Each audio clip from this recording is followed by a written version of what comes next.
Good morning, this is Paul Turner, or good afternoon as it may case may be. This is Paul Turner, the immigration barrister at Imperium Chambers. There can be no real excuse why we don't have an amnesty now, given the truth about Priti Patel and the failure of the Home Office. You will hear the stark truth about the Home Office's failure in pretty much all its areas. And the real reason, I believe, for Priti Patel's announcement about a tougher system is really just because she's been criticised and she wants to keep her job. So sounding tough plays to the right wing. The brutal details of the failure are described below. In reality, there is no prospect of ever removing the million plus undocumented people, especially given what you're about here. So why not do what Boris says is humane and grant an amnesty before trying to reform this broken and pretty much hopeless system? And it's not my word that says it. Priti Patel herself said that the admitted asylum system is broken. Given that she is responsible for it, one would have thought she might have resigned. But already having resigned once and then have found to have been a bully, there's probably little chance of that actually happening. Anyway, turning to the actual facts themselves, they certainly do not make out a case for dramatic changes. Just an overhaul of the current system might be enough, as the following facts will show. Firstly, despite all the noise about asylum seekers and boats, etc., are we being flooded with huge numbers of new asylum seekers? Is the country in danger of sort of sinking under the weight of asylum seekers? Well, no. Actually, the numbers of asylum seekers is falling. Indeed, they're at a historic low. Indeed, they're about half the number that arrived on average than 20 years ago. You would think the Home Office would not have a problem with these low numbers. You think they'd be getting through them quickly. But no, the waiting times to process an asylum claim have shot up enormously. The Home Office aimed to deal with asylum claims within 6 months. That was a sort of goal. 3 years ago, 11,000 people were waiting over 6 months. Now the figure is about 50,000 people.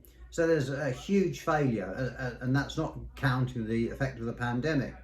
Why? I have no idea. It's not as if immigration enforcement's not well funded, and I expect the Home Office doesn't have either, given that there doesn't seem to be any overall control or guidance. The government has been seeking to restrict appeal rights. This was mentioned by Priti Patel in a recent announcement, yet in reality the number of asylum appeals are falling. They are only 20%. That's right, a fifth of what they were 10 years ago. As to the abuse of the judicial review system, something that the government wants to restrict further, the figures show that there were around 6,000 judicial reviews lodged last year, down from about 16,000 5 years ago. So clearly there's no great problem there. A further restriction is not only not needed, but it's just clearly an attempt, as I said, to pander to the right wing. What also makes the restriction of appeals and making it more difficult for people to claim asylum is that the number of asylum applications which succeeded, like when they were first claimed asylum, has increased to around 50%, up from the 10-year average of around 35%. So that means half the people are entitled to stay. And if people actually appeal, then the current success rate in the first-tier tribunal for asylum appeals is also 50%. Which, my maths isn't good, but that means most people that claim asylum are entitled to be here. The success rate of asylum appeals is pretty much matched by human rights or immigration appeals, which stand currently at 50%. So they're not all abusive. It's not like it was, say, in the past. In short, it appears most asylum seekers do get some form of status, and about half of those who make human rights claims win.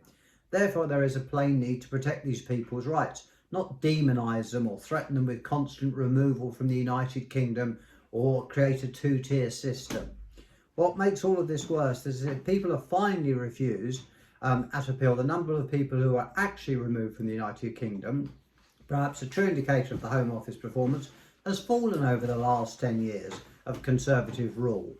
Indeed, enforced removals at 7,400 was the lowest on record, which is a damning indictment when you consider that voluntary returns have also fallen almost by half in the period between 2016 to 2018. Some 15,000 people voluntarily departed as opposed to 27,000. Finally, as the government is being tough on removing criminals, again the figures reveal that this is no more than just rhetoric, empty rhetoric at that. Because over the last 3 years, the number of foreign national offenders, including EU nationals, has dropped by 20%, despite there being 10,000 people in the United Kingdom subject to deportation orders. One might think that if the government was getting tough, it would get tough on them, but apparently not. As to why the Home Office is completely failing in pretty much in all its areas, this is anyone's ideas. At present, the government is spent I think some 390 million on immigration enforcement. Yet we can't really see very much value for money, and there have been many damning indictments of the government, coupled with Priti Patel's ideas to put people in unsanitary accommodation.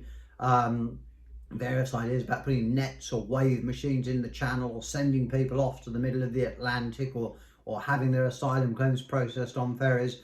We're now in cloud cuckoo land as far as the government goes. It appears that they've lost all grip on immigration and asylum, and what's really required is an amnesty, and then perhaps getting the current system to work, and not seeking to demonise and restrict people that come here for protection or are entitled to stay here due to their human rights. I'm sorry that this video has gone on a bit longer, but the figures demand reporting, and so that's what I've done. Please subscribe to my channel. Thank you again for watching. This is Paul Turner, the immigration barrister at Imperium Chambers.